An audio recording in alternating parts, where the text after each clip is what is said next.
रावण के भक्त हो, जितने नकली, कतली, झूठे, फरेबे, काली बाजारी, चोर, उचक्के, रावण भी तो यही काम किया था। पत्र आप जैसे फर्जी हिंदू तो नहीं थे ना। अच्छा, राम नाम रटना पराया मालापना, वहां तुम्हारा रिश्तेदार गया है चपतरा है। अरे भाई बताओ ना, जिस निर्मोही अखाड़े के बारे में सुप्रीम कोर्ट का आदेश था, तो योगी मोदी जी ने निर्मोही अखाड़े को क्यों दरकिनार किया?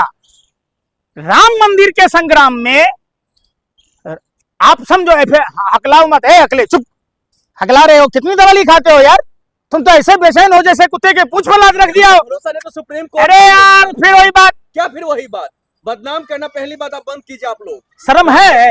अरे शर्म है तुम्हें? राम विरोधी। अरे भाई या धर्म विरोधी? तुम्हारे कहने से हम राम विरोधी हो गए? बिल्कुल आप है। तुम लोग दलाल हो, तुम लोग इस भाजपा के भरवे हो, इसीलिए तुम भाजपाई लुखे हो। तुम इसलिए राम मंदिर में लूट मचा रहे हो, मुंह में राम बगल में छुरी। 5 फरवरी 2020 को जो ऑडिट रिपोर्ट आई थी, उसमें जो खामियां थी, डेटा में हेरफेर था, रुपयों के लेन देन में हेरफेर था, ये जानबूझकर आनन फानन में बगैर एफआईआर दर्ज कर एसआईटी का गठन कर तमाम सबूत और साक्ष्यों को मिटाने के लिए जिस तरीके का कुत्सित प्रयास हुआ, हम कहते हैं देश के सनातनी हिंदुओं की भावनाओं को ध्यान में रखते हुए राम मंदिर में किसी भी राजनीतिक दल या ऐसी संगठन जिसका देश में रजिस्ट्रेशन ही नहीं है, खाता न बोही, आरएसएस जो कोही वे सोही, आरएसएस का पहले रजिस्ट्रेशन कराओ। आरएसएस की भूमिका 1924 से लेकर 2026 तक संदिग्ध रही है।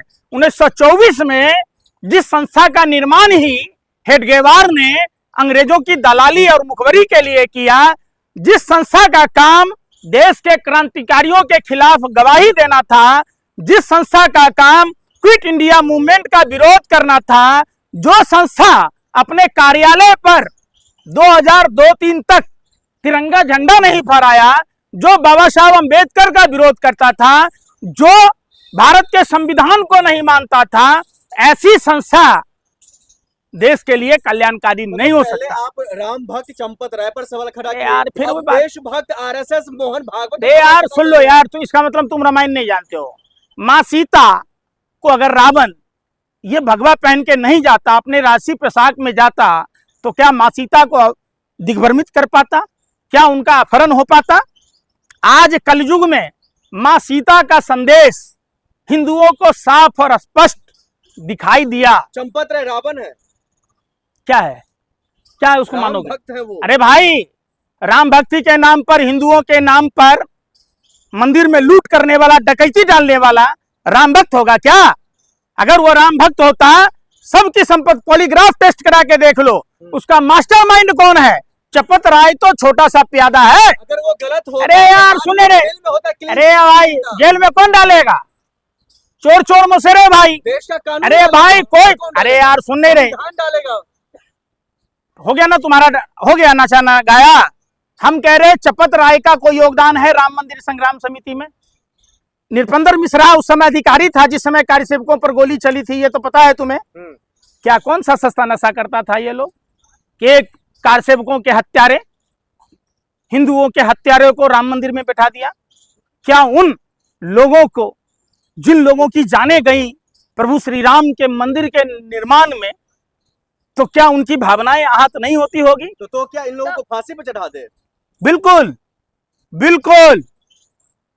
जो व्यक्ति हत्यारा हो उसे फांसी की सजा हो, और 1-2 व्यक्ति की नहीं, सार्वजनिक सामूहिक हत्या है ये, जिसका मास्टर माइंड नृपेंद्र मिश्रा है। कहीं ना कहीं ये भाजपा आरएसएस के हाथों की कठपुतली था, जानबूझकर मुलायम सिंह की सरकार को बदनाम करने के लिए गोलियां चलवाया था। इसीलिए उसको भाजपा आरएसएस ने सम्मानित कर राम मंदिर में अध्यक्ष के पद पर विराजमान किया। अगर कोई लोभ लालच नहीं होता तो हिंदुओं के हत्यारे को राम मंदिर में क्या काम? पंकज जी, तमाम जो संगठन जहाँ पर भावना आहत हो जाते हैं, वो सारे संगठन अब चुप बैठे हुए। देखिए आरएसएस बगैर रजिस्ट्रेशन का, देखिए आरएसएस का एक हिंदू जागरण मंच हुआ करता था। जब ईसाइयों के हमले पर जब वो घिर गया तो आरएसएस ने हाथ खड़े कर दिए कि हमारी संगठन नहीं है, इनका स्वदेशी जागरण मंच संस्था है। जो कहता था पेप्सी कोका कोला विदेशी है, इन्हें भगाओ देश बचाओ। तो आज क्या कोलगेट और पेप्सी कोका कोला विदेशी नहीं है? आज क्यों नहीं देश बचा रहे? ये लोग उपद्रवी लोग हैं, नफरती लोग हैं, गोरे अंग्रेजों के दलाल और मुखबिरों की टोली है। पूरी जामात, इनका डीएनए ही गोरे ब्रिटेनिया हुकूमत की दलाली और मुखबरी कर रहा है, जो डिवाइड एंड रूल की पॉलिसी को अपनाता था, जो देश के क्रांतिकारियों का विरोध करता था, जो देश के संविधान का विरोध करता था, जो बाबा साहब अम्बेडकर का विरोध करता था, जो देश के तिरंगा राष्ट्रीय ध्वज का विरोध करता था। वैसे लोग, इनका दो मुंहा सांप से बदतर स्थिति है। आपके मुंह पर आपकी बात, समझ रहे बात, मेरे मुंह पर मेरी बात, काम तो उनको वही करना है। आप बड़ी भाजपा की प्रवक्ता बन के आई हैं? आप तो लोकतंत्र के चौथे स्तंभ है नहीं। एसआईटी कब बनता है? जब एफआईआर दर्ज होने के बाद। क्या तो आप पहले ही कैसे बना दिए? और एसआईटी की मांग कौन किया? जो चोर है वो खुद ही मांग कर रहा है। एक बात बताइए, जब 2020 में ऑडिट हुआ था, रिपोर्ट आई थी, तमाम तरह की खामियां उजागर हुई थी, तो क्यों योगी जी मोदी जी चुप थे?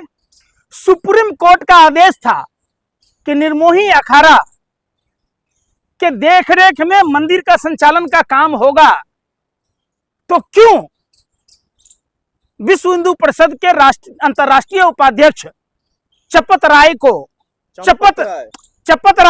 चपत लगाने के लिए उस ट्रस्ट में शामिल किया गया?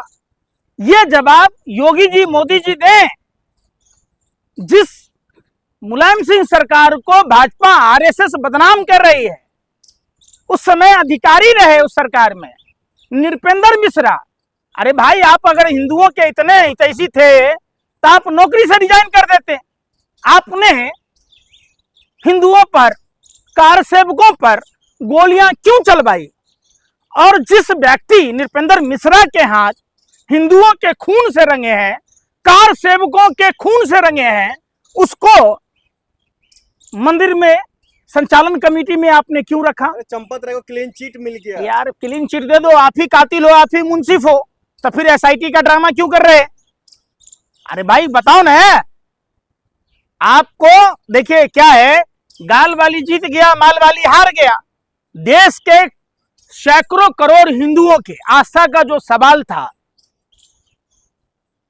जो सिंधी समाज के अंतर्राष्ट्रीय अध्यक्ष 200 शिलाएं, अब समझो 1-1 किलो का चांदी का ईंट दिया था, किसी ने हार दी थी, किसी ने कागभूषणी दी थी, और तमाम छोटे बड़े सभी हिंदू, आप प्रतिदिन जो श्रद्धालु आते हैं, अगर कम से कम 50 से 100 रुपया तो प्रभु श्री राम, जो हम सब सनातनियों के आराध्य हैं, उनके चरणों में जरूर समर्पित करते हैं, तो पैसा कितना हुआ?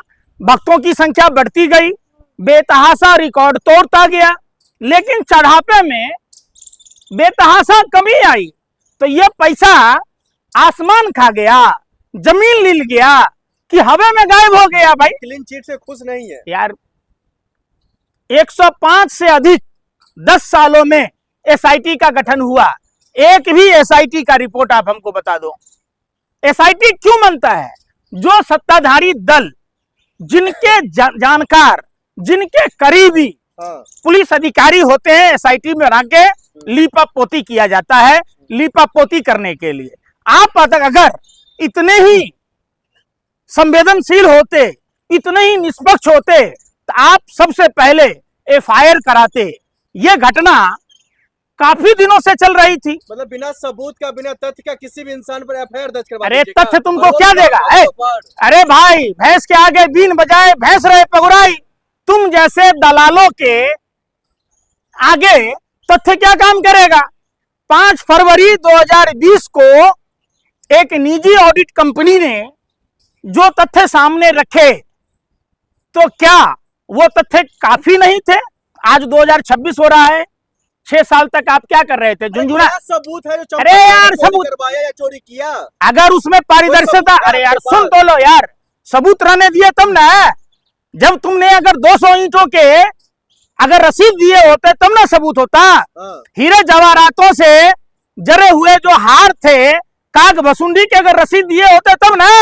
ये तो संजोग से सोशल मीडिया का जमाना है, लोगों ने मोबाइल से फोटो खींच रखी थी कि विश्व हिंदू परिषद के अंतर्राष्ट्रीय उपाध्यक्ष चपत राय के साथ में फोटो थी कि काक भिसुंडी वो 200 झूलेलाल जो सिंधी समाज के आराध्य प्रभु उस पर उकेरे हुए जो प्रतिमाएं थी, 1-1 किलो का ईंट दिया गया था। सबूत दे दीजिए, सबूत दे दीजिए। क्या क्या सबूत है तुमको? तुम लोग तो निर्लज हो, बेशरम हो, तुम सत्ता की दलाली में इतने गिरे हुए हो, वो सबूत तुम्हें ना दिख रहा? राम भक्तों को बदनाम करना बंद यार, कीजिए। फिर बात- क्लीन चिट के बाद सब आरोप लगाना हमसे बड़े, अरे यार हमसे बड़े राम भक्त हो तुम, काले नेमी के भक्त हो।